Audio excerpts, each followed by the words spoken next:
ډېر به راته وښیم نومونه نالم څوک د زیړي بیماری کې مبتلا مونږ ته خو راشي څوک د جګر یو دوه درې میاشتې مخکې یو هلک راغی وایي چې دا روری راغی روری وایي دا هلک چې دی نو د اینې کینسر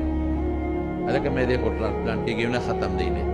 تاله راغلی یم مدرسې ته راغی او دا ورته داسې نوجوان هلک نو چې داسې هغه هلک بار شو ناروغ واپس شو ما ته وی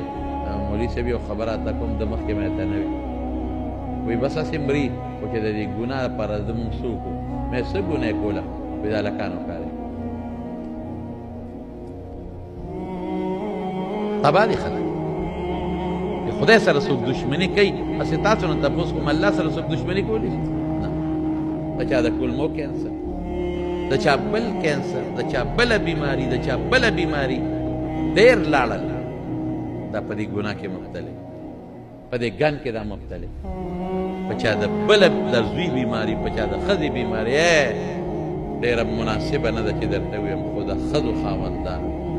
خپله ښځه شته ښه شته ښځه دا هم درته قسمیت مې په جومات کې ناست یم چې زنانه مونږ ته ډېلکونو کې مولوي صاحب څه وظیفه ولې خاوند مې په دغه هم کې مبتلا هلکان ساتي او دا کوي او دا کوي ولې دا شهوت دونه غالب دی پته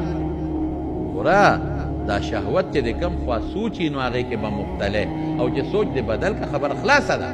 قرآن شریف راواله تلاوت کا ذکر راواله استغفار وایا مجلس بدل کا تبلیغ کې وځه